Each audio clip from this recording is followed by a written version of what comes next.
Alright, what's up everyone? So the first thing that we gotta talk about is TimTheTatman leaving Twitch for YouTube gaming. Now if you don't know who TimTheTatman is, he is one of the biggest streamers on Twitch with over 7 million followers on the platform. He made this big announcement on Twitter with the caption, "The future, youtube.com/TimTheTatman," and then posted a video along with it. In the video he talks about the jobs that he's had in the past, including streaming on Twitch, and then he makes the YouTube announcements.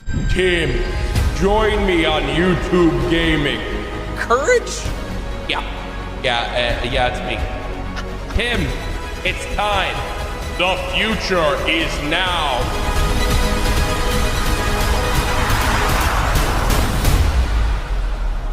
I'll be streaming now exclusively on YouTube Gaming. Now one of the first reactions that we saw from the community was from Dr. Disrespect when he asked Timmy, and then Tim responded to him with this picture of himself. Mr. Beast reacted to the announcement by saying YouTube is the GOAT, and then we also saw other streamers congratulate Tim like Myth, Ludwig, and Nick Merckx, which actually, speaking about Nick Merckx, he was trending after the announcement came out. It looks like people were wondering about Nick Merckx's future in streaming, like this guy right here that said, "Don't get any ideas at Nick Merckx, I got 2 months to my 3-year badge." And then we also had Syndicate say, "Yo at Nick Merckx, where are you streaming today? LMFAO at YouTube Gaming be on the hunt right about now." Now Courage also tweeted out about the situation. You know Courage, the guy that was the floating head in the video and was one of the first people to jump from Twitch to YouTube Gaming back in 2019. Yeah, well he tweeted out, "This was my vision alongside the team at YouTube when I joined. Build the best platform for live streamers. The team has made so many improvements and there is still more to come. Couldn't be happier my boys are with me and taken care of too. Welcome at Dr. Lupo and at TimTheTatman." Now of course we have to have had seen what Ninja had to say on the situation, because he was arguably the biggest catalyst for the streaming wars back when he joined Mixer in 2019. So with this in mind, we saw Ninja tweet out, "My entire OG Fortnite squad is on YouTube Gaming. Congrats to TimTheTatman, Dr. Lupo, and Courage JD. Love you guys." And then also went on to speak about it in the stream. So either YouTube just made more sense in every way, or the deal was just, or Twitch didn't make any sense at all because they weren't budging, right? So now Twitch loses Tim and Dr. Lupo. TimTheTatman and Dr. Lupo, some of the staples of their platform, are gone, and they're now streaming exclusively on YouTube. Everyone that is now left on Twitch now has more leverage to stay on the platform by getting a better deal. Or they could leave as well. So now Tim and Ben both obviously got very good deals, and like this makes sense to them in their future, and the way that they want to continue streaming and making content makes sense on YouTube, so they move to YouTube. That's a good thing for them. But now everyone that is left on Twitch has more leverage to stay and be like, "Look, you just lost Tim, you just lost Ben." Like, I don't know what you wouldn't let. And again, this is just saying, analyzing, assuming that Twitch wouldn't budge on certain things. Now they're gonna have to be like, okay, well, we just lost Tim, we just lost Ben because maybe we couldn't do this, or we weren't offering this, we weren't doing this. We're going to now give that to the next people so that they don't leave. It's good for the industry. Now, going back to Dr. Disrespect, he also tweeted out this picture of him with some purple snakes, which if you remember, he has reference to that as Twitch in the past. You just got to think of what the Purple Snakes platform is. So yeah, that was the story of TimTheTatman joining Twitch, and now I'd like to give some of my thoughts on the situation and what I see happening in the future. But first, let's go back to Nick Merckx. A couple of days before TimTheTatman made his announcement, Nick Merckx said this on one of his streams. "I can't tell you guys too much about everything, but I signed the biggest deal of my life. The biggest deal by far. Like the kind of deal that, it's not about you anymore. It's your family and your friends and shit, Well, I signed a big contract, man. Fucking big one, bro. I signed a beefer.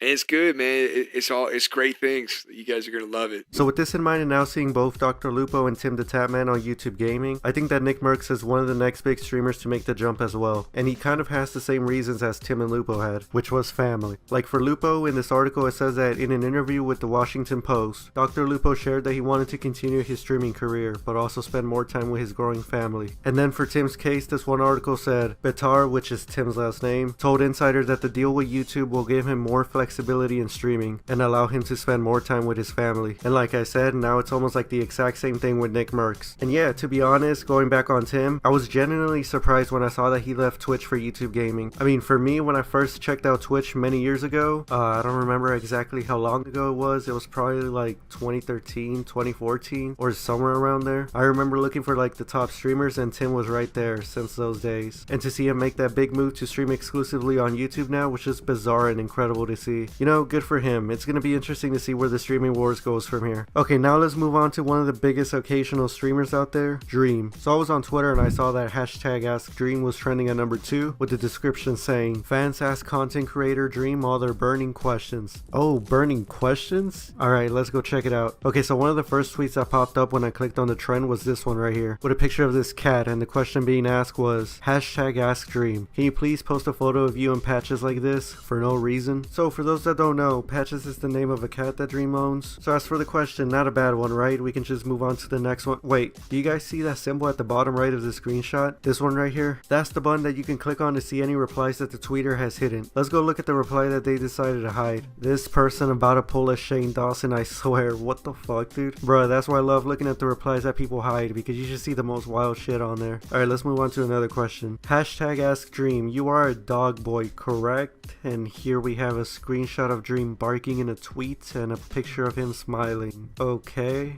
Hashtag AskDream. Can you please play Dream Daddy with George?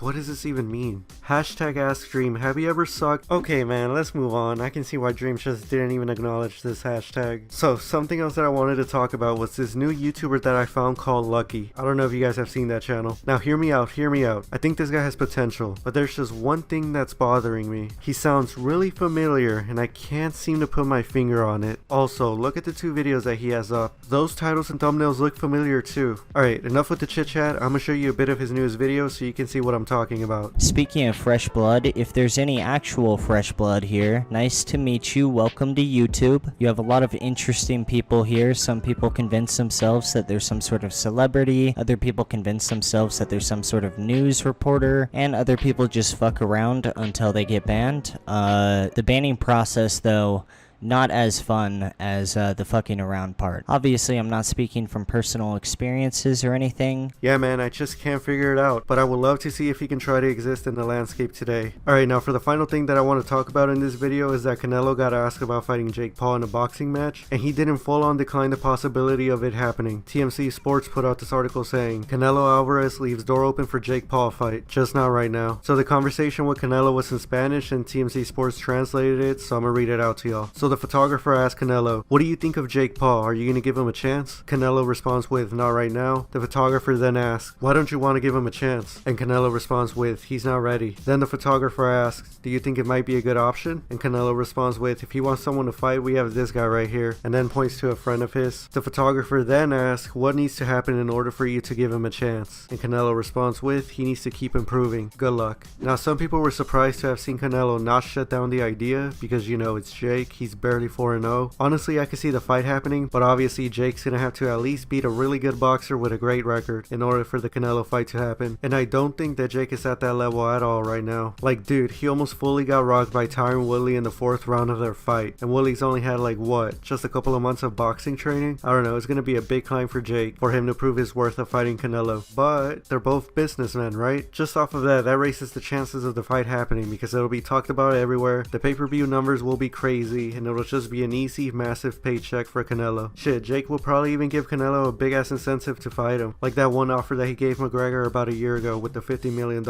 I don't know, we'll just have to wait and see. As long as Jake keeps winning and doesn't lose that spark, then it'll for sure happen in my opinion. Now that'll be the end of this video. If you enjoyed it, then drop a like, and if you're not subscribed, then go ahead and subscribe. It's free and you can always change your mind later. Alright, see you in the next one.